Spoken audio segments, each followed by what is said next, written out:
అందరికీ నమస్కారం. ఈరోజు మనం చెప్పుకోబోయే కథ అమ్మమ్మ ఇల్లు మూడవ భాగం. కథలోకి వెళ్ళబోయే ముందు మీరు కనుక మన ఛానల్ని ఫస్ట్ టైం చూస్తున్నట్లయితే తప్పకుండా మన ఛానల్ని లైక్ చేయండి, షేర్ చేయండి, సబ్స్క్రైబ్ చేయండి, బెల్ ఐకాన్ క్లిక్ చేసి ఆల్ అనే బటన్ని ప్రెస్ చేయడం మర్చిపోకండి. కథని ఎక్కడ స్కిప్ చేయకుండా వినండి. మరి కథలోకి వెళ్ళిపోదామా? దీనికి ముందు 2 భాగాలు మీరు వినకపోతే ఒకసారి విని ఆనందించండి. అభిలాష జీవితం ఏం కాబోతోందో కథలో ముందు ముందు ట్విస్ట్లు వస్తాయని నేను మీకు చెప్పాను. ఇప్పటి వరకు మీరు విన్నదే కథలో ట్విస్టుల కన్నా ఎక్కువగా ఒక మనిషి మానసికంగా పడేటటువంటి బాధ, ఒక కిరాతకుడైనటువంటి గంగారాం లాంటి వ్యక్తి కింద నలిగిపోయిన ఆడవాళ్ళ జీవితాల గురించి కదా. ఇక్కడి నుంచి కథలో ట్విస్ట్ వస్తుంది. మీరు మిస్ చేయకుండా కథలో ప్రతి భాగాన్ని విని ఆనందించండి. అభిలాష అలా ట్రైన్ ఎక్కి కూర్చుంది. ట్రైను కదిలిపోవటం మొదలైంది. ఆ తర్వాత ఒక రోజంతా గడిచిపోయిన తర్వాత నెక్స్ట్ డేకి ఒక స్టేషన్లో ఆగింది ట్రైను. ఆ స్టేషన్లో ఆగిన తర్వాత ఆ అమ్మాయి ముందు రోజు అంత క్రితం 2 రోజుల నుంచి ఏమీ తినలేదు. నీరసంతో అలా ఒక మూలకి అతుక్కుపోయి అలా కూర్చొని ఉంది. జీవితం ఏంటో అర్థం కాలేదు. అమ్మ ఎలా ఉందో ఏంటో, అమ్మని కొట్టారో తిట్టారో చంపేశారో, చంద్రకళ అసలు ఉందో లేదో అనే దిగులు. తన్ను పెళ్లి చేసుకోమని పిలవటం వల్లే రవి ప్రాణాల మీదకి వచ్చింది. రవి ప్రాణాలతో ఉన్నాడో లేదో అని మరొక దిగులు. ఇలా ఆలోచించుకుంటూ తమ జీవితాలే ఎందుకు ఇలా అయిపోయినాయి, తామే ఏం పాపం చేసుకున్నామని ప్రతి క్షణం మనసు రగిలిపోతూ కళ్ళల్లో నుంచి కన్నీళ్లు ధారలుగా కారిపోతూ ఉండగా ఎవరో ఒక దంపతుల జంట ఇద్దరూ కలిసి ఆ కూపేకి డోర్ ఓపెన్ చేసి లోపలికి వచ్చారు. లోపలికి వచ్చిన వాళ్ళల్లో ఒక ఆయన వయసు 50 సంవత్సరాల దాకా ఉంటుంది. ఆవిడకి అటు ఇటుగా ఒక 50కి ఒక 3-4 తక్కువ ఉంటాయేమో వయసు. దంపతులని అర్థమవుతోంది. చూస్తే ఆవిడ పెద్ద పేటెన్స్ పట్టుచీర కట్టుకొని ఖరీదైన చెప్పులు వేసుకొని ఒళ్ళంతా నగలు దిగేసుకొని ఉంది. ఆయన పెద్ద పెద్ద కంకణాలు, కడియాలు, ఇంతింతలా గొలుసులు వేసుకొని భార్యాభర్తలిద్దరూ లోపలికి వచ్చారు. వచ్చిన తర్వాత అభిలాష వాళ్ళ వైపు తలెత్తి చూసి ఏమీ మాట్లాడకుండా తలదించుకొని కిటికీలోంచి అలా చూస్తూ కూర్చుంది. ఆవిడ మాత్రం ఆడపిల్ల, వయసులో ఉన్న పిల్ల, చిన్నపిల్ల అనే దాంతో అభిలాష వైపు చూసే చిరునవ్వు నవ్వి కూర్చుంటే ఆయన అభిలాష వైపు అలా ప్రసన్నంగా చూశాడు. చూసిన తర్వాత ఆ భార్యాభర్తలిద్దరూ వాళ్ళ లగేజీని కూలీతో సర్దిచ్చేసుకొని కూలీ వెళ్ళిపోయాడు. ఆ తర్వాత ట్రైన్ బయలుదేరింది. ఆయన ఒక బుక్ తీసుకొని చదువుకుంటూ కూర్చుంటే ఆవిడ ఆయనకి ఎదురుగా కూర్చుంది. ట్రైన్ బయలుదేరి మూవ్ అవటం మొదలైంది. ఈలోపు ఆవిడ లేచి వాళ్ళు తినుబండారాలు తీసుకొచ్చుకున్నట్టు ఉన్నారు. దాంతో ఆవిడ కొన్ని బాక్సులు ఓపెన్ చేసి ఆయన కావాలన్నంత ముందు ఆయనకి సర్వ్ చేసింది. ఆయన తింటూ ఉండగా ఆవిడ తినబోతూ ఎందుకో అభిలాష వైపు చూసింది. అభిలాష చెదిరిపోయిన జుట్టు, నలిగిపోయిన ముఖం, ఏడుపు చాడికలు బుగ్గల నిండా పడి మనిషి ముఖం పీక్కుపోయి ఉందే. ఎన్ని రోజులైందో ఏంటో తిని, ఏ తల్లి కన్నబిడ్డో ఏంటో అనిపించి వాళ్ళు తినే ఫుడ్ బాక్స్లో నుంచి ఒక బాక్స్ తీసుకోమ్మా అంటే నాకొద్దు అందే. అంటే అయ్యో పర్లేదమ్మా, మీ అమ్మ లాంటి దాన్ని తీసుకో తల్లి, నా కూతురు లాంటి దానివి అని ఆవిడ చేతికి ఇచ్చింది. ఇస్తే ముందు వద్దందగానే ఆకలికి తట్టుకోలేక ఆ భోజనం ఖరీదైనదే, అంతకుముందు తను ఎప్పుడూ తిననిదే, చాలా రుచిగా అనిపించటంతో కొంచెం చొప్పున పెద్ద బాక్స్ అంతా ఆవురావురమంటూ తింటుంటే ఆయన ఆవిడ అభిలాష వైపు అలాగే చూశారు. చూసి బిడ్డ ఎన్ని రోజులైందో ఏంటో తిని అన్నట్టుగా ఆవిడ ఆయన వైపు కళ్ళతో చూస్తుంటే ఆయన కళ్ళతోనే వివరాలేంటో కనుక్కోమన్నట్టు అలా తల ఊపేసరికి ఆవిడ, ఎవరమ్మా నువ్వు, ఎక్కడి నుంచి వస్తున్నావు, ఎక్కడికి వెళుతున్నావు అని అడిగితే అభిలాష ఏమీ మాట్లాడలేదు, తల దించుకొని కూర్చుందే. సరే, నీకు చెప్పటం ఇష్టం లేకపోతే చెప్పొద్దులే అనేసి ఆవిడేమీ మాట్లాడలేదు. ఈలోపు వాళ్ళు పక్కలు సర్దుకొని ఆయన పడుకున్నారు పుస్తకం చదువుకుంటూ. ఆవిడ ఒకవైపున అలా పడుకుందే. అభిలాష చలికి వణికిపోతూ ఏసీ కూప్ కాబట్టి లోపల అలా ఓణీని ముసుగేసుకొని మూల కూర్చుంటే ఆవిడకి జాలనిపించి కడుపు తరుక్కుపోయిందే. లేచి వాళ్ళ దగ్గర ఉన్న ఎక్స్ట్రా బెడ్షీట్లు ఒకటి తీసి అభిలాష కప్పి తల మీద చెయ్యేసి నివిరిందే. ఆవిడ వైపు కృతజ్ఞతగా చూసి ఆ దుప్పట్లో ఒదిగిపోయి అలా పడుకుండిపోయిందే అభిలాష. ఆ తరువాత తెల్లారి ఆవిడే టిఫిన్ వస్తే టిఫిన్ టిఫిన్ ఇచ్చింది, తీసుకొని తిన్నదే. ఆ తర్వాత భోజనం వస్తే ఇచ్చిందే. ఇలా ఒక రోజంతా కలిసి జర్నీ చేశారు. ఆ రోజు అంతట్లోనూ అభిలాష ఏమీ మాట్లాడలేదు. మళ్ళీ ఆయన పిల్ల ఆలోచించుకోవటం, రాత్రిపూట కూడా నిద్రపోకుండా ఉలిక్కి పట్టం గమనించాడు ఆయన. దాంతో విషయం ఏంటో కనుక్కోమన్నట్టు కళ్ళతో సైగ చేశాడు. ఆయన చాలా పెద్ద పెద్ద వాళ్ళతో, డబ్బున్న వాళ్ళతో పెద్ద పెద్ద బిజినెస్ వ్యవహారాలు మాట్లాడటం అభిలాష ఆయన వైపు అలా చూస్తూ ఉందే. మనిషి చాలా గాంభీర్యంగా, మనిషి చూడటానికి ఏదో దైవ సమానుడు అన్నట్టుగా ఉన్నాడు ఆయన. ఉండేసరికి ఎవరో బాగా డబ్బున్నోళ్ళు అనుకుంది అభిలాష. ఈలోపు ఆవిడ వచ్చి అభిలాష పక్కన కూర్చొని తల మీద చెయ్యేసి నిమిరి, అమ్మా, ఎక్కడి నుంచి వస్తున్నావు, ఎక్కడికి వెళుతున్నావు తల్లి, చూడబోతే పెళ్ళైన పిల్లలాగా లేవో, ఏంటమ్మా ఏదైనా కష్టంలో బాధలో ఉన్నావా, మేమేమీ చెడ్డవాళ్ళం కాదమ్మా, వారు మా వారు, నారాయణ భూపతి వారి పేరు, నేను వారి సతీమణిని, నా పేరు పద్మావతీదేవే, మేము దేవుడి దగ్గరకని వెళ్ళి దైవ దర్శనం చేసుకుని తిరిగి వస్తున్నాం, నీకు అబద్ధాలు చెప్పట్లేదు, మేము చెడ్డవాళ్ళం కాదు, మోసం చేసేవాళ్ళం కాదు, మేము మంచివాళ్ళమే తల్లి, నువ్వు చూడబోతే చిన్న పిల్లవే, పెళ్ళి కాని పిల్లవే, ఎందుకమ్మా ఇలా ఒక్కదానివి వస్తున్నావు, మొహమంతా అలా అయిపోయింది ఏంటి తల్లి అని ఆవిడ అభిమానంగా అడిగేసరికి అభిలాషకి ఏడుపు వచ్చింది, దుఃఖం వచ్చింది, బాధ వచ్చింది. అలాగని అమ్మ ఎవరితో నిజం చెప్పొద్దు, గతం చెప్పొద్దు, వాళ్ళ ఉనికి గురించి చెప్పొద్దు అంది కదా. దాంతోనే ఏమీ మాట్లాడకుండా ఈ ట్రైన్ ఎక్కడి దాకా వెళ్ళొద్దండి అని అడిగిందే. అమ్మ నోట్లో నుంచి మాట బయటకు వచ్చిందని ఆవిడ, ఇక్కడ దాకా వెళ్ళొద్దమ్మా, ఇదే లాస్ట్ స్టేషన్, మేము అక్కడే దిగాలి అని చెప్పింది ఆవిడ. అవునా, ఆ ఊళ్ళో డిగ్రీ చదువుకున్న వాళ్ళకి ఏదైనా ఉద్యోగం దొరుకుద్దా అమ్మా అని అడిగింది. అమ్మా అన్న ఆ మాటకి ఆవిడ మనసు పులకించిపోయిందే. దాంతో ఆవిడ, ఏ తల్లి అని అడిగితే, నువ్వు ఎక్కడి నుంచి వస్తున్నావు, మీరేమీ అనుకోవద్దండి, నేను ఎక్కడి నుంచి వస్తున్నాను ఏంటి అనేది చెప్పలేను, మీరెవరో నాకు తెలీదు, నేనెవరో మీకు తెలీదు, కానీ నా గురించి మీరు తల్లిదండ్రులు లాంటి వారు, పెద్దవారు అనే అభిమానంతో మాత్రం ఒక్క మాట చెప్తాను అని, నాకు నా అనేవాళ్ళు ఎవ్వరూ లేరు, అందరూ పోయారు, నేను అనాథనే, మా దూరపు బంధువులు తీసుకెళ్ళి నన్ను అమ్మమ్మ వరుస అయ్యేవాళ్ళు పెంచారు, ఆ తర్వాత డిగ్రీ వరకు చదువుకున్నాను, నన్ను ఇష్టం లేకుండా వాళ్ళ అబ్బాయికి ఇచ్చి పెళ్లి చేయాలనుకుంటే వాళ్ళు కొట్టే దెబ్బలు తట్టుకోలేక, పెట్టే హింసలు తట్టుకోలేక అక్కడి నుంచి ఒకసారి ఇంట్లో నుంచి పారిపోయి వెళ్ళిపోయానమ్మా. అయితే ఆ వెళ్ళిపోయిన దగ్గర వాళ్ళని కాళ్ళు పట్టుకొని వేడుకున్నాను, చెప్పొద్దు నేను ఇక్కడ ఉన్నాను అనే విషయం అని, కానీ వీళ్ళు రాగానే భయపడిపోయి నేను వాళ్ళ దగ్గర ఉన్నాననే విషయం చెప్పి నన్ను వాళ్ళకి అప్పగించారు. ఆ తర్వాత నన్ను చావగొట్టేశారు.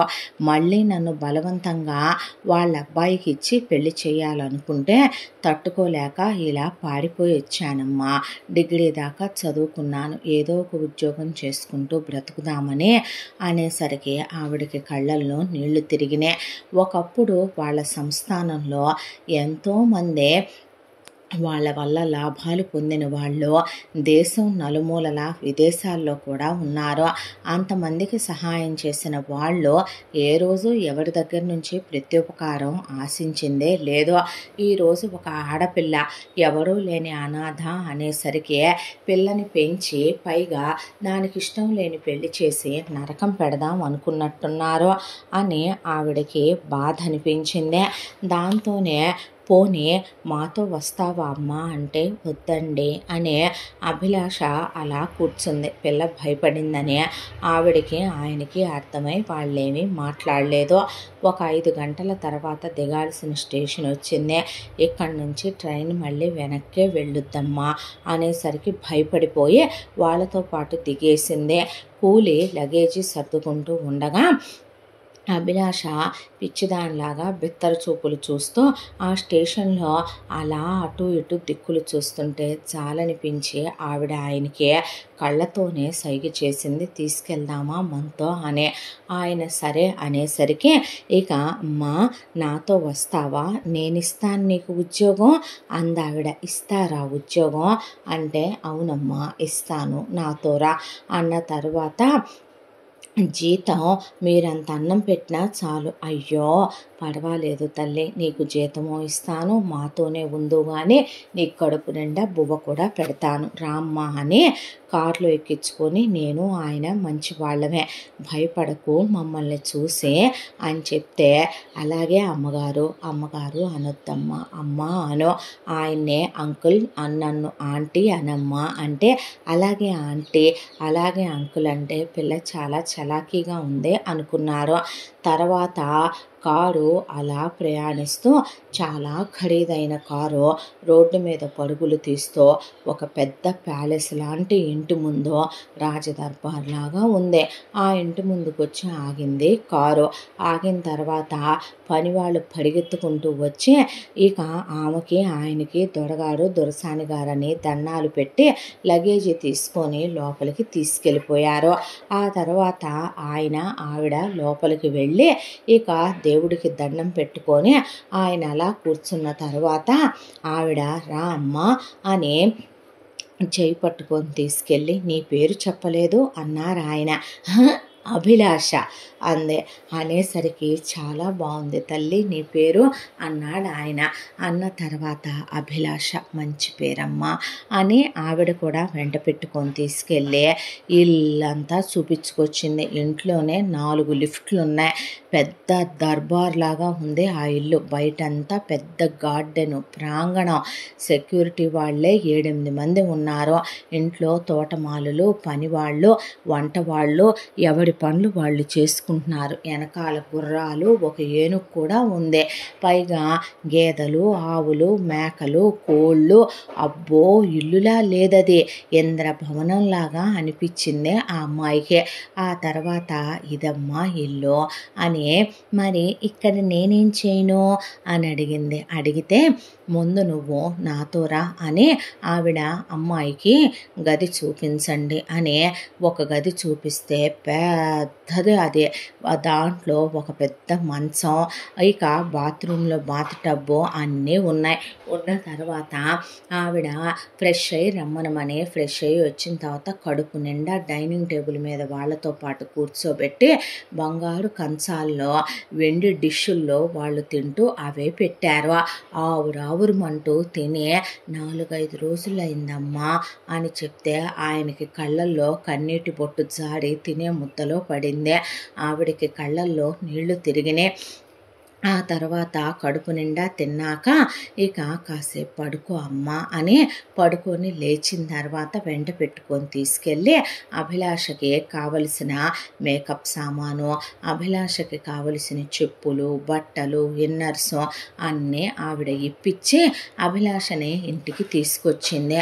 ఇంత ఖరీదైన వద్దమ్మా అంటే ఏం మాట్లాడకూడదు అలాంటి మాటలు అని ఇంటికి తీసుకొచ్చిన తర్వాత ఆవిడ నేనేం పని చేయాలో చెప్పలేదు మీరు అంటే, నువ్వు ఏమీ చెయ్యొద్దు అమ్మా అన్నావు కదా, నువ్వు నా కూతురులాగా అన్నమాట. కాబట్టి వీళ్ళందరి వెంట ఇదివరకు పరిగెత్తి ఈ పనులన్నీ నేనే చేయించేదాన్ని తల్లి. ఇప్పుడు నాకు ఒంట్లో ఓపిక లేదు, కాస్త ఈ మధ్య అలసటగా ఉంటుంది, వయసు పెరుగుతోంది, ఒప్పుకోవాలేమో కదో అనేసరికి కిలకిలా నవ్వింది అభిలాష. నీ నవ్వు చాలు తల్లి, ఆ నవ్వులో హాయిగా బ్రతికేయచ్చు అని. మరి వీళ్ళతో పనులు చేయిస్తావా అంటే, నేను చేస్తా పనులు అనేసరికి ఆయన ఆవిడ్ని ఆంటీ అన్నావు, నన్ను అంకుల్ అన్నావు, మేము నీ అమ్మా నాన్నలాగా అని తీసుకొచ్చాం. వద్దమ్మా, నిన్ను పాచి పని కోసం తీసుకురాలేదు. ఆ అమ్మాయి మొహంలో ఏదో తేజస్సు, ఆ అమ్మాయిలో ఉత్తమ లక్షణాలు కనపడ్డాయి, కానీ వాళ్ళకి పని మనిషి లక్షణాలు కనపడలేదు. దాంతోనే వాళ్ళ అమ్మాయితో పాచి పనులు చేయించాలని అనుకోలేదు. అలాగే చేయిస్తాను అని చెప్పింది. సరే అలాగైతే అని ఆ రోజు నుంచే మీకు పిల్లలు లేరా అమ్మా అని అడిగితే, ఉన్నాడమ్మా, ఒక్కగానొక్క కొడుకు. లేకనేమే నెల 15 రోజుల క్రితం సార్ గారే పెళ్ళయింది, ప్రేమించి పెళ్లి చేసుకున్నాళ్లే. పీజీ చదవటానికని వేరే ఊరికి పంపించాము. అక్కడ ఒక అమ్మాయిని ఇష్టపడ్డాడు. పిల్ల పేదింటి పిల్లే, కాకపోతే పిల్ల చూడ్డానికి కాస్త బాగుంటుంది. మా అబ్బాయి పేరు జయదేవ్ భూపతి. అమ్మ జయ అంటే అవునమ్మా, జయదేవ్ భూపతి మా మామగారి పేరు. ఆ తర్వాత ఆ అమ్మాయి నచ్చింది అన్నాడు. మేం కాస్త ఆగుదాం అనుకున్నా, లేదు అని ఆ అమ్మాయి బలవంతంగానే ఇక మమ్మల్ని ఒప్పించింది. వాళ్ళ ఇంట్లో నుంచి వచ్చేసి మరీ పెళ్లి చేసుకున్నారు. అంగరంగ వైభవంగా పెళ్లి జరిపించాం. హనీమూన్కి వెళ్ళున్నారమ్మా, వచ్చేస్తాడు మా అబ్బాయి, ఇంకొక 4-5 రోజుల్లో రావచ్చునేమో కదండి అన్నాక అన్నాడు ఆయన. ఈ నెల రోజుల్లో కూడా ఇక వాళ్ళకి అభిలాష బాగా క్లోజ్ అయిపోయింది. క్లోజ్ అయిపోయి ఆయనకి న్యూస్ పేపర్ ఇవ్వటం, ఆయనకి ట్యాబ్లెట్లు ఇవ్వటం, ఆయనకి మంచినీళ్ళు ఇవ్వటం, ఆవిడ చుట్టూ తిరగటం, అమ్మ ఈ చీర బాగుంటుంది కట్టుకోమంటాం, ఆవిడకి ముడి పెట్టుకుంటే ముళ్ళో పిన్ను పెట్టడం, పిల్లకి దొంగ బుద్ధి లేదని, పిల్ల ఎకిలిది కాదని, గాలి రకం కాదని, జారత్వం లేదని, పిల్లకి లేఖీ తిండి అలవాటు లేదని, లేఖీ లక్షణాలు లేవని, వాళ్ళకి ఏదైనా చూడగానే అర్థమైపోద్ది. అన్నమంతా పట్టుకొని చూడక్కర్లేదుగా, ఉడికిందా లేదా అని ఒక మెతుకు తాకితే చాలన్నట్టు ఆ అమ్మాయిలో ఉన్నటువంటి గుణగణాలు వాళ్ళకు తొందరగానే అర్థమైనాయి. ఇల్లంతా గలగలా తిరుగుతూ అది తుడవండి, ఇది చెయ్యండి, అది చెయ్యండి అనే ఇల్లంతా పనులు చేయించుతుంటే ఆవిడే మువ్వల పట్టీలు తెప్పించి కాలికి పెట్టిందే. ఇప్పుడు మహాలక్ష్మి నడిచినట్టు ఉండదు చూడు అంటే, అవునా అంటే ఆయన పరుగులు పెడుతున్న అభిలాష వైపు చూసి నవ్వేసి ఊడుకున్నాడు. ఆ తర్వాత అలా నెల 15 రోజులు ఆవిడ చెప్పిన టైం అయిపోయి, నీ కొడుకు రేపు వస్తున్నాడంట పద్మ అని చెప్పాడు నారాయణ భూపతే. చెప్పిన తర్వాత అవునండి అని ఆవిడ ఆ నెక్స్ట్ డే వంటగదిలోకి నా చేత్తోనే నా బిడ్డకు వండి పెట్టుకోవాలి అభి రామ్మ అన్న తర్వాత, వస్తున్నా ఆంటీ అని వెళ్ళేసరికి బోలెడన్ని రకాలు వండి పనమ్మాయి అన్నీ తీసుకెళ్ళి డైనింగ్ టేబుల్ మీద సర్దొస్తుంటే, లాస్ట్కి 2 స్వీట్లు చేసేటప్పుడు ఆవిడ కళ్ళు తిరిగి పడబోతే అభిలాష పట్టుకొని, నేను చేస్తానంటున్నానా, ముందు నువ్వు గ్లూకోజ్ తాగంటున్నానా, కూర్చో అంటున్నానా, చెప్పిన మాట వినకుండా నువ్వు ఇలాగే చేస్తావా అనేసరికి, నా చేత్తోనే చేద్దామని, ఆ 2 నాకు వచ్చు, చక్కెర పొంగలే కదా, గులాబ్ జామే కదా, నేను చేయగలనులే కానీ ముందు మీరు కూర్చోండి అని ఆవిడ్ని కూర్చోబెట్టి గ్లూకోజ్ కలిపితే, అది కాదే పర్వాలేదన్నానా, మీరు మాట్లాడొద్దన్నానా అనేసరికి ఆవిడ నవ్వుకొని అలా కూర్చుంది.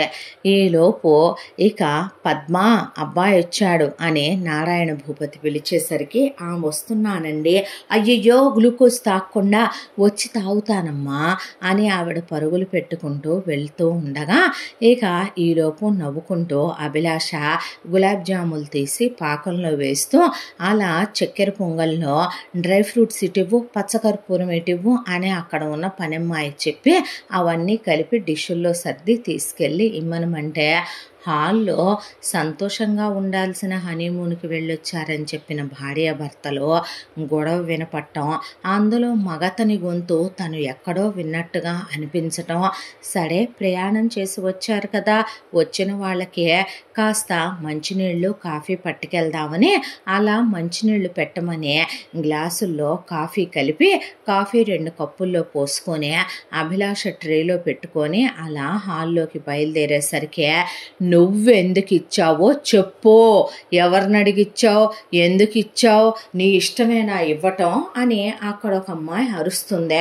ఒక అబ్బాయి అటు తిరిగి నారాయణ భూపతితో మాట్లాడుతుంటే ఏమిచ్చాడమ్మా, ఏం జరిగింది అని పద్మావతీదేవి అడుగుతూ ఉండగా, మీ అబ్బాయి ఏమిచ్చాడా, 1,00,000 రూపాయలు అలా ధారపోశాడు, 50,000 అలా చేతిలో పోశాడు, ఎవడమ్మా మొగుడు సొమ్మని పోశాడో కనుక్కో నువ్వు ముందు అని అలా ఘీంకరించి మాట్లాడుతుంటే ఆయన కోపంతో భ్రుకుటి ముడిపడి ఎవడమ్మా మొగుడు సొమ్ము అనేపాటికి కింద నుంచి పైకి చూస్తూ నారాయణ భూపతి అవతల అమ్మాయినే వాళ్ళమ్మ మొగుడు సొమ్మనే ఇచ్చినట్టున్నాళ్ళెమ్మ అనే లోపు నాన్న ప్లీజ్ అంటూ ఉండగా కాఫీ అండి అని అక్కడికి వెళ్ళి అభిలాష అనేసరికి అదిగో అభిలాష కూడా వచ్చింది. జై తను అభిలాష అనేపాటికి ఇటు తిరిగి హాయ్ అన్నాడో లేదో ఆ అబ్బాయి వైపు చూసి అలా నిర్ఘాంతపోయి ట్రే వణికిపోతూ అలా నిలబడిపోయింది అభిలాష. అచ్చు గుద్దినట్టు గంగారాం పోలికలోనే ఉన్నాడు ఈ జయదేవ్ భూపతే. వాయిస్ కూడా అదే, హాయ్ అన్నప్పుడు ఆ అమ్మాయికి అదే గొంతు వినపడిందే. దానికి తోడు ఒకవైపు కాకపోతే గంగారాం నాటుగా ఉంటాడు, ఈ జయదేవ్ సూటు బూటు వేసుకొని ఉన్న అదే మనిషి అచ్చు గుద్దినట్టు ఒకేలా ఉండే 2 చందమామలు కనిపించినట్టుగా అనిపించే ఆ అమ్మాయి అలా నీలుక్కుపోతే తీసుకొచ్చి ఎవరే అమ్మాయి గారు అని పనమ్మాయి తీసుకుంటే పర్లేదు అక్కడ పెట్టు అన్న తర్వాత ఎవరమ్మా తను అంటే మన ఇంట్లో ఒక పిల్లలా ఉంటుందని తీసుకొచ్చాను, ఇలా ట్రైన్లో కలిసింది నాన్న, చాలా మంచి పిల్ల, బంగారం లాంటిదే అని ఆవిడ చెప్తుంటే అవునా అని హాయ్ అనేలోపు కళ్ళు తిరిగి బిగుసుకొని పడిపోయింది అభిలాష. బిగుసుకొని పడిపోయేపాటికి దీనికేమైంది దేవుడా అని పద్మావతి పిల్లని పట్టుకొని తీసుకెళ్ళి గదిలో పడుకోబెట్టమంటే పని వాళ్ళతో వాళ్ళు గదిలో పడుకోబెట్టారు. పడుకోబెట్టేసరికి ఒకవైపున డాక్టర్కి ఫోన్ చేస్తే డాక్టర్ వచ్చి ఎంత చిన్న పిల్లకి ఎంత బీపీ పెరగటం నా కెరియర్లోనే నేను ఫస్ట్ టైం చూడటం నారాయణ భూపతి గారు, ఏదైనా భయంకరమైంది చూడకూడదు చూసిందా ఏంటండి అనేసరికి లేదు ఇదిగో ఉందిగా నా వైఫ్, ఏది పడితే అదే ఎలా పడితే అలా అడ్డమైన అడుక్కు తినే వాళ్ళని తీసుకొచ్చి ఇది కేరా ఫుట్పాతా కేరా ప్లాట్ఫామా, దీన్ని తీసుకొచ్చి మేపటానికి ఇదేమైనా సత్రమా అది ఇది అని ఇష్టం వచ్చినట్టు మాట్లాడిందిగా మమ్మే. పాపం దాంతో సెల్ఫ్ రెస్పెక్ట్ ఉన్న అమ్మాయి అనుకుంటా తట్టుకోలేక కళ్ళు తిరిగి పడిపోయినట్టుంది అన్నాడు జై. అనేసరికి నేను ఇంజెక్షన్ ఇచ్చాను పద్మావతమ్మ, కాసేపట్లో కోలుకుంటుంది అమ్మాయి అని చెప్పి డాక్టర్ గారు వెళ్ళిపోతే తన సంగతి సరే గానీరా, నేనున్నానులే కానీ అభికి ఏమీ కాదులే కానీ మీ ఇద్దరు ఎందుకు గొడవ పడుతున్నారో, ప్రేమించానన్నావు, ప్రేమంటే ఇదేనా, పెళ్లి చేసుకోవాలని పట్టుపట్టావు, ఏంటి ఈ గొడవ పట్టం, అసలు ఎందుకు స్టార్ట్ అయినాయి మీ ఇద్దరికి గొడవలో, ఏం జరిగింది అని ఆవిడ నిలదీసి అడిగింది కొడుకుని. ఏమీ లేదు మమ్మీ, హనీమూన్కి వెళ్ళేటప్పుడే అనుకున్నాం కదా 4 వీక్స్ అబ్రాడ్లో 1 వీక్ ఇక్కడ ఇండియాలో అని, అలాగే అబ్రాడ్ వెళ్ళి 4 వీక్స్ హ్యాపీగానే ఉన్నాం. తనకు కావలసినవన్నీ కొనిపెట్టమంది, కొనిపెట్టాను, అయిపోయింది. ఇండియాకి వచ్చాం. వచ్చిన తర్వాత అక్కడ మేము దిగిన దగ్గర నుంచి ఈవిడ సైట్ సీయింగ్కి వెళ్ళాలి అందని చెప్పి అలా నేను ఒక కార్ తీసుకుని తీసుకెళ్తూ ఉండగా ఎవరో లవర్స్ అమ్మ, ఒక అమ్మాయి ఒక అబ్బాయి, తప్పు వాళ్ళదే, రాంగ్ వేలోనే వచ్చారు. కాకపోతే వాళ్ళేదో హడావిడిలో ఉన్నారు. వాళ్ళ వయసు కూడా చిన్నది, స్టూడెంట్స్. హడావిడిగా అతను బైక్ తోలుకుంటూ వెళ్తూ యాక్సిడెంట్ అయింది. అతను పడిపోయాడు. పడిపోయి రక్తపు మడుగులో ఉన్న మనిషిని కాపాడటం తప్ప అమ్మ, ఏ తల్లి కన్నబిడ్డో ప్రాణం మీదకి వస్తే ఆ అమ్మాయి అలా కూర్చొని ఏడుస్తూ కూర్చుండిపోయింది అబ్బాయి పక్కన. దాంతోనే తీసుకెళ్ళి హాస్పిటల్లో చేర్చాను. వాళ్ళ దగ్గర రూపాయి లేదు. 1,00,000 రూపాయలు హాస్పిటల్ బిల్లు కట్టాను, బ్లడ్ ఇచ్చాను. దాంతోపాటు ఆ అమ్మాయికి చూడబోతే ఇంట్లో నుంచి చెప్పకుండా వచ్చేసినట్టున్నారని ఒక 50,000 రూపాయలు చేతిలో పెట్టి వచ్చానమ్మా. అది తప్ప చెప్పు. ఆ రోజు మొదలుపెట్టిందే. ఇక 4 వీక్స్ ఏమంటా హనీమూన్లో అలా ఇద్దరం కలిసి గడిపామో కానీ ఇండియా వచ్చిన దగ్గర నుంచి నేను దీన్ని టచ్ చేసిందే లేదు. ఇది నన్ను ప్రాణాలతో తిండి తినిచ్చి నిద్రపోనిచ్చింది లేదు, బతకనిచ్చింది లేదు. ఇప్పుడు చెప్పు, మీ అబ్బాయి చేసింది కరెక్టా? ఎవడమ్మా మొగుడు సొమ్ము తేరగా ఉందని మీ అబ్బాయి దానాలు చేసుకుంటూ పోవటానికి కూర్చొని తింటే కొండలైనా కడిగిపోతాయి. అసలైనా వాళ్ళెవరికో మీ అబ్బాయి దానాలు ధర్మాలు చేయటం ఏంటి? వాడేవైనా మీ ఆయన సెకండ్ సెటప్ పుట్టాడా? లేదంటే కనుక నీకేమైనా పిచ్చి పిచ్చిగా మాట్లాడితే పళ్ళు రాలిపోతాయి అని జై ఒక్కసారిగా స్వాతి మీద చెయ్యెత్తేసరికి, చూడమ్మా, నేను విలువగల మనుషులతో మాట్లాడతాను. నీలాంటి విలువలేని మనుషుల్ని ఈ ఇంటికి తీసుకొచ్చిన నీతి జాతి లేని ఈ వెధవను కొట్టాలి చెప్పు తీసుకొని. నిన్ను కాదో, ఏం మాట మాట్లాడుతున్నావో మాట్లాడే ముందు ఆలోచించే పని లేదా? పద్మ, అభిలాషకు ఎలా ఉంది అంటే, కొంపదీసి పెళ్ళానికి ఎటు మోకాళ్ళ నొప్పులు వచ్చినాయి కదా, పెళ్ళాం ఎటు కూర్చున్న చోట నుంచి లేవలేకపోతుంది కదా అని అంకుల్ రైల్లో చూసి దీన్ని లవ్ చేసి సెకండ్ సెటప్గా పనికొచ్చుద్దని తీసుకొచ్చుకున్నావా అనేసరికి ఆయన అక్కడే ఉన్న కొడుకు చెంప ఫ్యాట్మని పగలగొట్టాడు. పగలగొట్టేసరికి భూమి మీద ఆడయ్యే దొరకలేదని దీన్ని తీసుకొచ్చావురా, అసలు నిన్ను ఎందుకు పంపించాను నేను? చదువుకోవాలి అని అడిగావని చెప్పి ఇక్కడి నుంచే పెద్ద యూనివర్సిటీ అన్నావని పంపిస్తే నువ్వు వెళ్ళిన కాలేజీ ఏంటి? నీకు ఎదురుగా ఉన్న దిక్కుమాల ఇంజనీరింగ్ కాలేజీలో ఈవెన్ని చూసి నువ్వు వరించటం ఏంటి? వరించిన తర్వాత నేను మనకి తరతరాలుగా జోస్యం చూస్తున్న సిద్ధాంత గారికి చూపించి పెళ్లి చేస్తానంటే కాదు కూడదు అని చెప్పి వాళ్ళ ఇంట్లో వాళ్ళు ఒప్పుకోవట్లేదని వెళ్ళి వాళ్ళ నాన్నతో నానా మాటలు అని వాళ్ళ నాన్న చేత చేయి చేయించుకొని వచ్చి ఈవిడ గారు ఇంట్లో నుంచి వచ్చేసి నువ్వు రిజిస్టర్ మ్యారేజ్ చేసుకొని ఆ తర్వాత అందరి మధ్య నేను పెళ్లి చేసి హనీమూన్లకు పంపటం ఏంటి? ఈ అమ్మాయి ఈ మాటలు మాట్లాడటం ఏంటి? మన్నుదిన్న పింజేరులాగా ఎలా ఉంది పెళ్లికి ముందు? ఈరోజు 4 వారాలు హనీమూన్కి వెళ్ళొచ్చేపాటికి ఈ అమ్మాయి మాటలేంటే? ఇది తరతరాలుగా యుగయుగాలుగా పరువు ప్రతిష్టలకు ప్రధాన పీట వేసే కుటుంబం.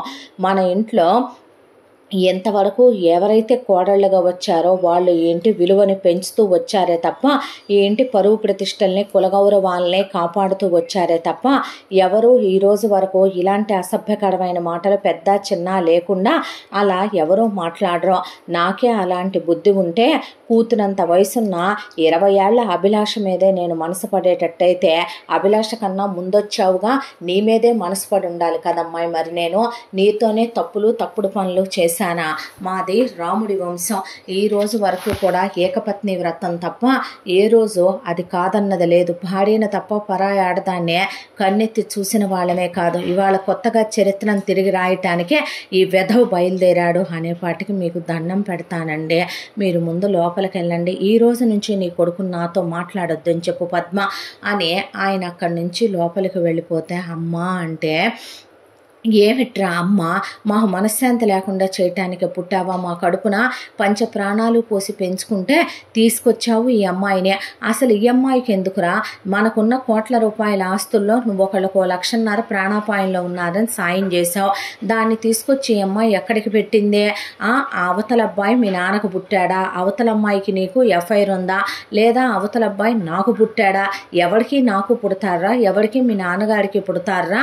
ఆ అభిలాష దిక్కులేని బిడ్డని మేము తీసుకొచ్చి ఇంట్లో పెట్టుకుంటే ఆ పిల్లకి మీ నాన్నకి అక్రమ సంబంధాలు అంటకట్టడం ఏంట్రా? వావి వరుసలు లేకుండా ఎక్కడ దొరుకుతారా ఇలాంటి బజార్ రకాలు అని ఆవిడ అక్కడి నుంచి ఛీ అని వెళ్ళిపోయింది.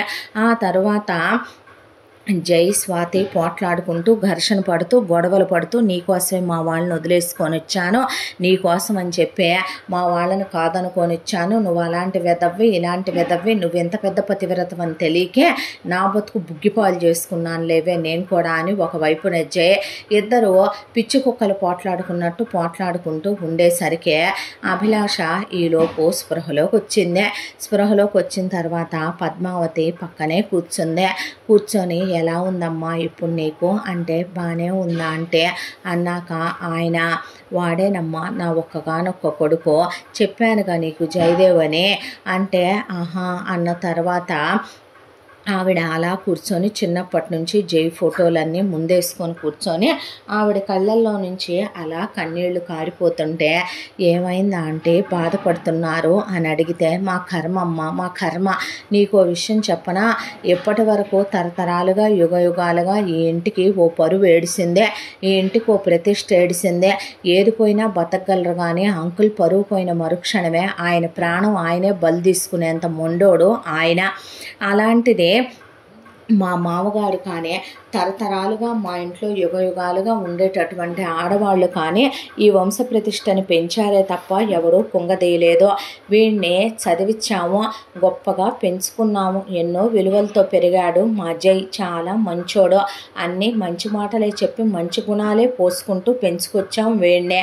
అంతా అయిపోయిందని చూడమ్మా చిన్నప్పటి నుంచే ఇది వాడు పుట్టినప్పుడు ఫోటో, ఇది వాడిని ఫస్ట్ టైం స్కూల్లో వేసిన ఫోటో, వాడి ప్రతి పుట్టినరోజు ఫోటోలు ఎంత ఘనంగా జరిపించామో చూడనే పాటికి ఆ అమ్మాయికి ఉన్న డౌట్లు క్లారిఫై చేసుకుంటూ గంగారాం లాగా జయదేవ్ ఉన్నాడు అని ఆ అమ్మాయి ముందు అవన్నీ చూసుకుంటూ కూర్చుంటే జయదేవ్ వేరు గంగారాం వేరు, చూడటానికి ఒకేలా ఉండే మనిషిని పోలిన మనుషులు ఈ మొత్తం మీద 7 ఉంటారు భూమి మీదని, అలాగే ఇద్దరు ఉన్నారా వీళ్ళు అని ఆ అమ్మాయి అలా చూస్తూ కూర్చుంది. నిజంగానే జయదేవ్ చిన్నప్పటి నుంచే పెద్ద ఇంటర్నేషనల్ స్కూళ్ళల్లో చదువుకున్నాడు. పైగా స్వాతి పెట్టిరేగిపోయి మాట్లాడుతున్నా గంగారాం అయితే కాలు కింద తొక్కేసి తలకాయ పగలగొట్టేస్తాడు. జయదేవ్ మాత్రం చెయ్యెత్తిన వెనక్కి తిప్పి పట్టుకొని ఆ అమ్మాయిని మాటకి మాట వాదిస్తున్నాడే తప్ప ఆ అమ్మాయిని ఒక్క దెబ్బ కూడా కొట్టట్లేదు. ఆ అమ్మాయి గమనిస్తూనే ఉంది. వీళ్ళిద్దరూ వేరు, నిజం చెప్పాలంటే ఒకేలా ఉన్న ఇద్దరు మనుషులు అనే ఆ అమ్మాయి మనసు అప్పుడే నమ్మటం మొదలుపెట్టింది. ఈ అమ్మాయి ఎదురైతే చాలు జయదేవ్ భార్య భూపతే అడ్డమైన వాళ్ళు అడుక్కు తినేవాళ్ళు వచ్చి ఉండటానికి ధర్మసత్రం అయిపోయింది ఇది అని ఆ అమ్మాయిని నానా మాటలు అంటాం, పని వాళ్ళని నానా మాటలు అంటాం, తాగే ఇసురు కొట్టడం, తినే ఇసురు కొట్టడం, చెప్పుల కాళ్ళు వాళ్ళ మీద పెట్టడం, అసలు అన్నాళ్ళుగా ఆ ఇంట్లో పని వాళ్ళకు కూడా ఒక విలువ గౌరవాన్ని ఇచ్చి మాట్లాడతారు. పద్మావతి కానీ నారాయణ కానీ జయదేవ్ కానీ అలాంటిది హీనంగా చేసి మాట్లాడటంతో వీళ్ళ కోడలని ఊరుకోవటమే కానీ లేదంటే కుక్కను కొట్టినట్టు కూడదు అని పని వాళ్ళు మనసుల్లో అనుకుంటూ తిరగటం కూడా మొదలైపోయింది. ఆ తర్వాత ఒక రోజున అభిలాషని పిలిచి ఈరోజు ఇల్లంతా కూడానమ్మా ధూప దీపాలతో కళకళలాడిపోవాలి, మంగళ తోరణాలు కట్టించమ్మా, ఇల్లంతా పువ్వులతో అలంకరింపజే, ముఖ్యంగా పూజ గదిలో అయితే పూజా సామాగ్రి మొత్తం ఉండాలమ్మా అన్న తర్వాత ఏ అంటే అని అడిగింది అభిలాష. చెప్తే నాదే అతిశయోక్తిగా అనిపించవచ్చు, మన అంకుల్ వాళ్ళ తరతరాలని యుగాల్ని సిద్ధాంతి గారు వేదాంత శర్మ గారి తరతరాలే చల్లగా చూస్తున్నాయి. వాళ్ళ వంశంలోనే ప్రతి ఒక్కళ్ళు యోగులు సిద్ధులు జ్ఞానులు అమ్మ, వాళ్ళు జోష్యం చెప్తే దానికి తిరుగుండదు. మన వంశాన్ని తరతరాన్ని చల్లగా చూస్తూ వాళ్ళ వంశంలో ప్రతి ఒక్కళ్ళు 200 ఏళ్ల నుంచి 300 ఏళ్ల వయసు వాళ్ళ వరకు బ్రతికారని నేను చెప్తే అదే నమ్మశక్యం కాదు తెలుసా. హిమాలయాలకు వెళ్ళి తపస్సు చేసి వనమూలికలు తినే వాళ్ళకి ఆయుష్ అనేది అలా వృద్ధి చెందుద్దే. దానికి తోడు వాళ్ళకున్న దైవభక్తి వాళ్ళకున్న జ్ఞానతృష్ణతో వాళ్ళకి ఆ దేవీ కటాక్షం ఉండటం వల్ల ఆ పరమేశ్వరుడి అనుగ్రహం ఉండటం వల్ల వాళ్ళు జాతకం చెప్తే దానికి తిరుగుండదమ్మా. ఆయన చాలా గొప్పవారు.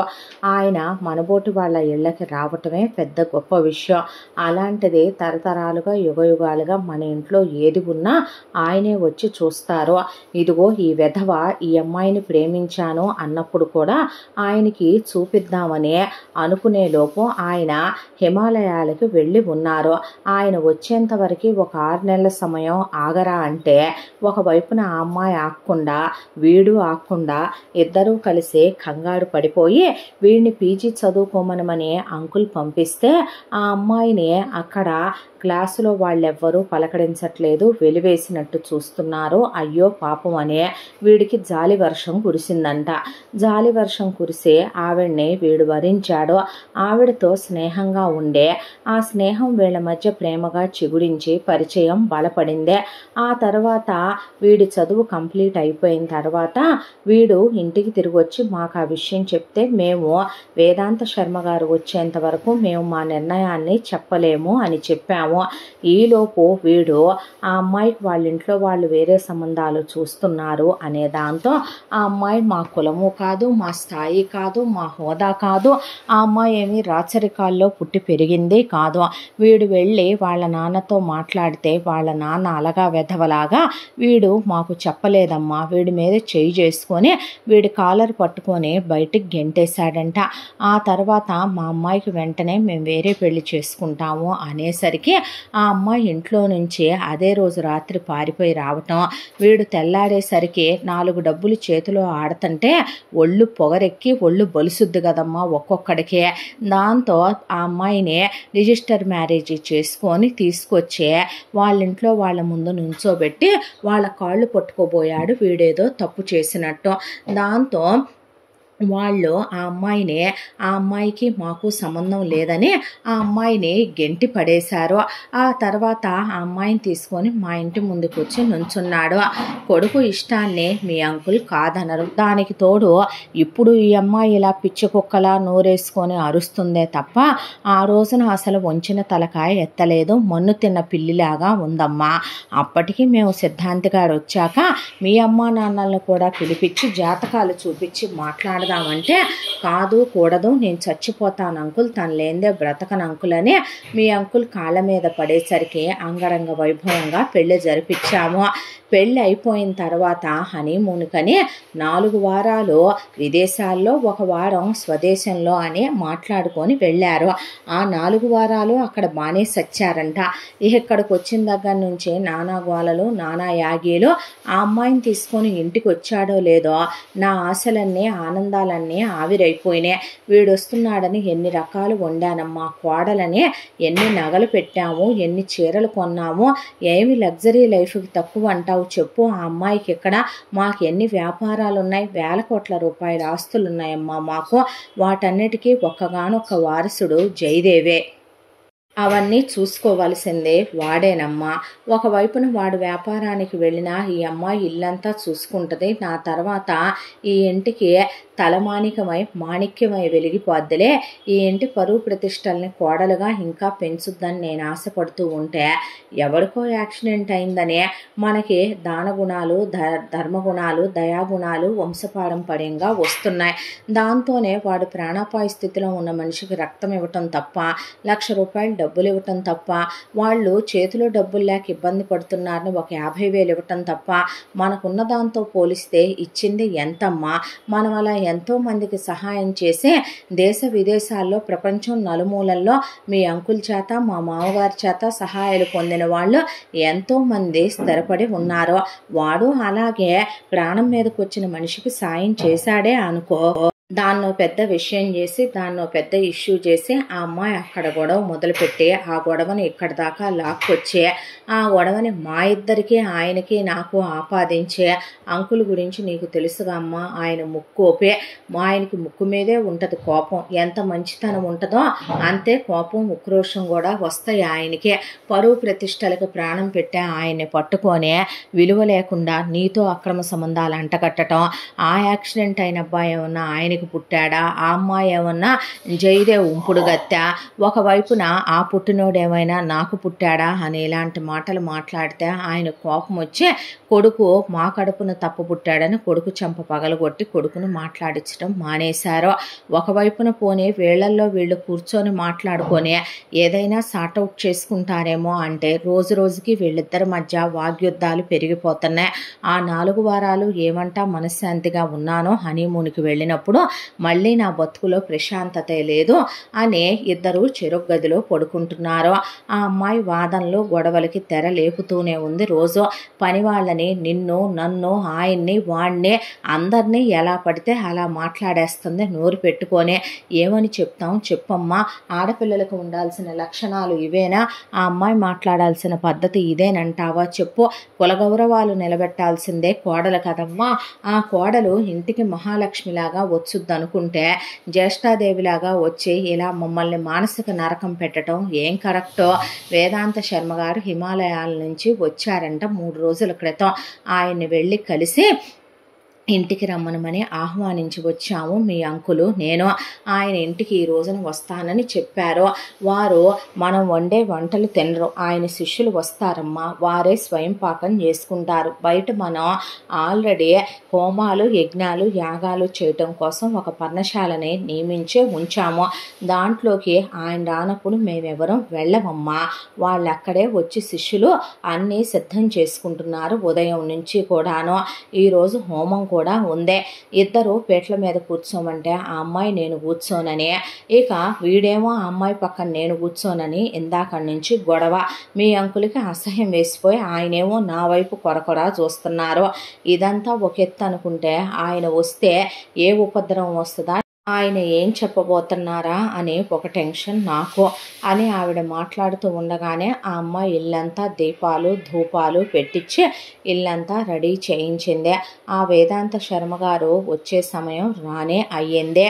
వచ్చేసరికి ఆయనకి పూర్ణ కుంభాలతో ఎదురు వెళ్ళి వేద పండితులు స్వాగతం పలికిన తర్వాత ఆయన్ని పువ్వుల మీద నడిపించుకుంటూ లోపలికి తీసుకొచ్చారు. తీసుకొచ్చిన తర్వాత ఆయన లోపలికి అడుగు పెడితే నిజంగానే ఆయన ఇంట్లోకి రావటమేమో కానీ ఒక పాజిటివ్ వైబ్తో ఇల్లంతా కూడా ఏదో దేవుడు ఇంట్లోకి ప్రవేశించినట్టే అనిపించింది ఆ అమ్మాయికి కూడా. ఆ తరువాత ఆయన వెళుతూనే వీళ్ళ కోడలి వైపు చూస్తే ట్రెడిషనల్గా రెడీ అవ్వు అని స్వాతికి జయదేవ్ చెప్పిన స్లీవ్లెస్ బ్లౌజ్ వేసుకొని చాలా అసభ్యంగా అశ్లీలంగా తయారైంది స్వాతి.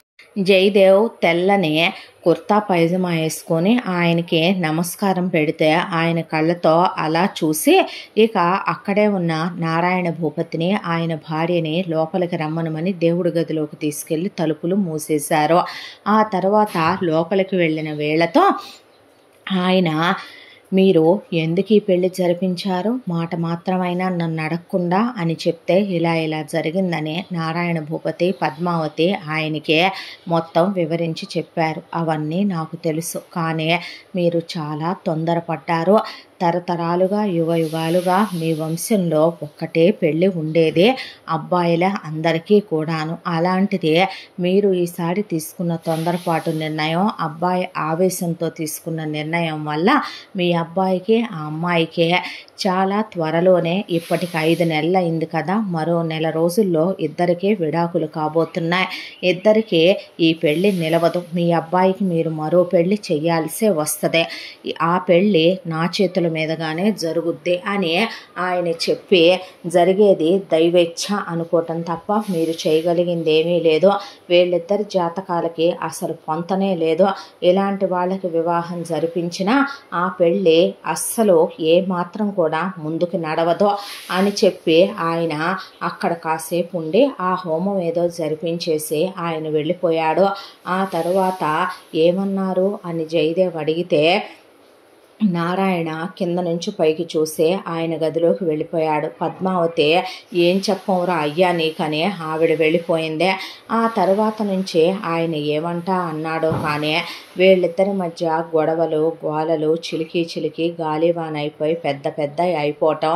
దానికి తోడు స్వాతి వాళ్ళ అమ్మ నాన్నని వాళ్ళ ఫ్యామిలీని చుట్టాలని పిలిపించుకుంది. వాళ్ళొక 50 మంది వచ్చి ఈ ఇంట్లో తెష్టేసి కూర్చున్న నారాయణ భూపతి గారి మీదకి వెళ్ళిపోయి వీళ్ళమ్మ అసలు చేతులు నిగ్గపెట్టేసి ఆయన మొహం మీద పెట్టి మాట్లాడుతూ, నీకు ఈ వయసు వచ్చినా ఇంకా నీకు పెత్తనాలు కావాలా ఏంటయ్యా, ఆస్తంతా కొడుకు పేరు మీద రాయవా ఏంది, అసలు నువ్వేంది అని ఆవిడ మీదకి వెళ్ళిపోయి చాలా అసభ్యంగా దిగజారుడు మాటలు మాట్లాడుతూ వాళ్ళని వీళ్ళిష్టం వచ్చినట్టు ప్రవర్తించటం, దానికి తోడు మాట పెరిగిపోవటం.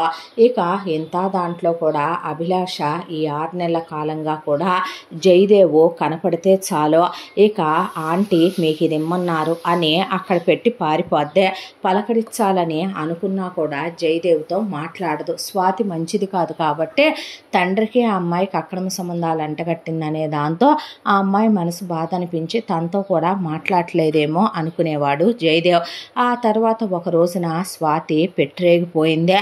ఒక 2-3 కోట్ల రూపాయల నగలు అప్పటికే పుట్టింటి వాళ్ళకి ఇచ్చి సైడ్ చేసేసిన తర్వాత నారాయణ భూపతి మీదకి వెళ్ళిపోయి, ఈ వయసులో కూడా నీ గుంపుడు గత్తెలు కావాలని వయసులో ఉన్న దీన్ని తీసుకొచ్చావా రైల్లో కనపడిందని, రేపొద్దున నువ్వు పోయిన తర్వాత ఎంతమంది దాయాదులమని ఎంతమంది నీకు వారసులమని వస్తారో మరి వాళ్ళందరికీ ఎక్కడి నుంచి దోచిపెడదామనుకుంటున్నావు, నువ్వు ఏం చేద్దామనుకుంటున్నావు అని వీళ్ళమ్మ వచ్చేసరికి ఆయన లాగి పెట్టి కొట్టడం స్వాతి వాళ్ళ అమ్మెళ్ళి కింద పడితే వాళ్ళు ఒక 50 మంది చుట్టాలని ఫోన్ చేసి పిలిపించుకునే లోపు ఆయన ఒక్క ఫోన్ కాల్ చేస్తే 500 మంది వచ్చారు. వాళ్ళోళ్ళు వచ్చేసరికి మాట పెరిగిపోయి జయదేవ్ స్వాతి మీద చేయి చేసుకుంటే స్వాతి తిరిగి కొడతానని పద్మావతి జుట్టు పట్టుకుందే.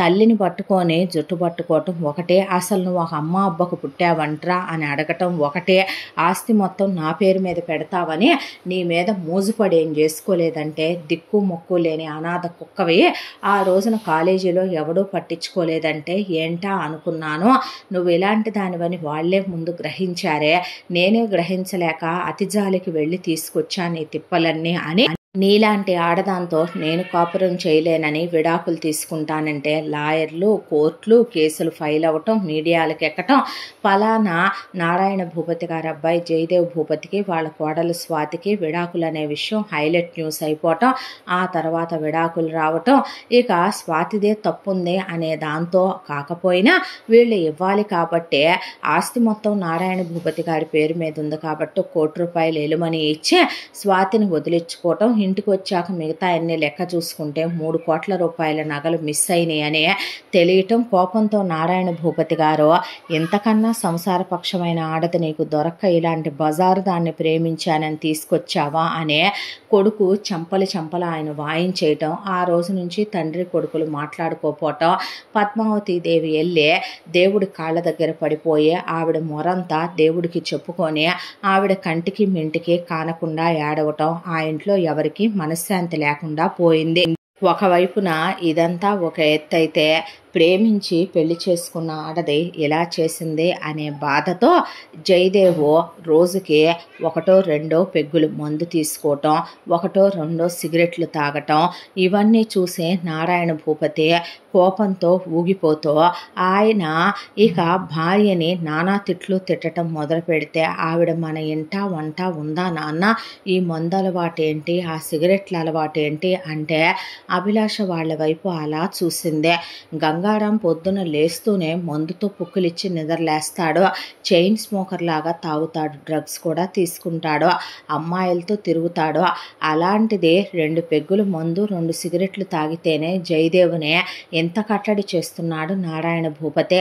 నీతి నిజాయితీ ఉన్న తల్లిదండ్రులు పిల్లల్ని చెడు ద్రోవలు పట్టనివ్వకుండా ఇలాగే చూసుకుంటారేమో, అదేదో వచ్చి ఆఫీసులో తగలడమను అంటే ఆఫీస్కి వెళ్ళి జయదేవ్ పొద్దున్న నుంచి రాత్రి 10 అయినా 12 అయినా ఆఫీసు నుంచి రావట్లేదు.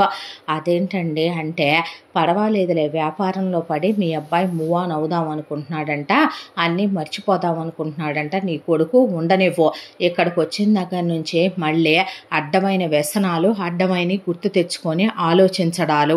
అని ఆయన ఆవిడతో అంటే, సిద్ధాంతి గారు ఏదైతే చెప్పాడో చెప్పినట్టుగా 6 నెలల్లో కొడుకు జీవితం ముగిసిపోయింది. నెల రోజుల పాటు కాపురం చేసినందుకు 4 కోట్లు ఈనాం కింద చెల్లించుకున్నట్టు అయిపోయింది వాళ్ళ పని. ఆ తర్వాత రోజులు గడిచిపోతూ పద్మావతి ఇక అభిలాషతో, అమ్మ ఇవి తీసుకెళ్ళి జయదేవికి ఇచ్చిరావా, అవి తీసుకెళ్ళి ఇచ్చిరావా అన్నా సరే ఇక అభిలాష తీసుకెళ్ళి ఇచ్చి అక్కడ పెట్టి అతని మొహంలో మొహం పెట్టి చూడకుండా, ఆంటీ మీకు ఇవి ఇమ్మన్నారండి అంటే, సరే అనే లోపే ఆ పక్కన ఉండేది కాదు. ఎందుకో నాతో నువ్వు మాట్లాడవు, ఎందుకో నేను నీకు నచ్చను, ఎందుకో నువ్వు నన్ను పలకరించవో, బహుశా ఆ పోయింది అన్న మాటలే నీ మనసులో గుర్తుండిపోయినట్టున్నాయి అని జయదేవ్ బాధపడుతూ ఉండేవాడు. అలాంటిది ఒక రోజున జయదేవ్ కన్నీళ్లు పెట్టుకోవటం చూసింది అభిలాష.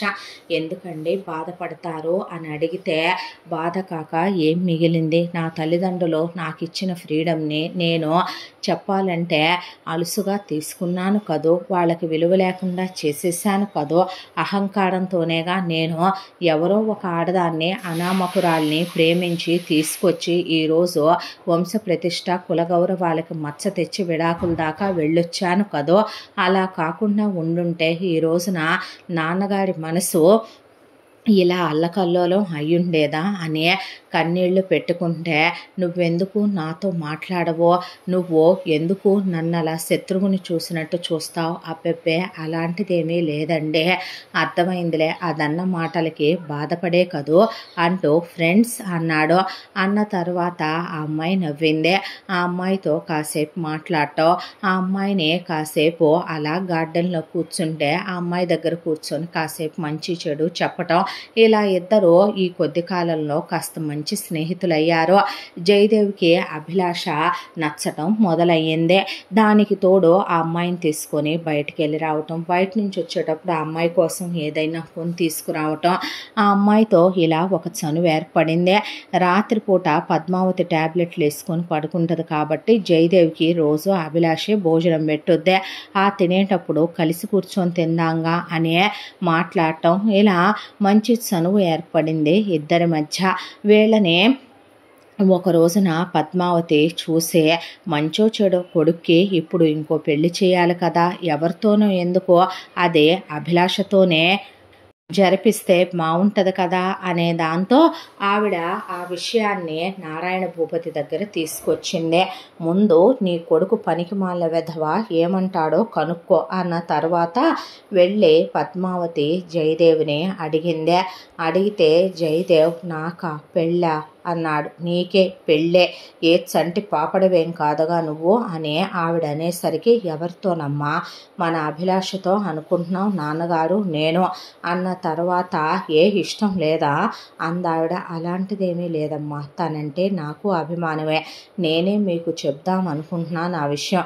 ఏ విషయం అంట అన్నాడు ఆయన. తప్పుగా అనుకోవద్దు నాన్నగారు, తన మీద నాకు గౌరవం ఉంది, ప్రేమ ఉంది, అభిమానం ఉంది, ఆ విషయమే మీతో చెప్దామని అనుకుంటున్నాను అన్న తర్వాత ఉద్ధరించాళ్లే అనేసి ఆ తర్వాత ముందు అభిలాష వివరాలు కనుక్కోమన్నాడు నారాయణ భూపతి.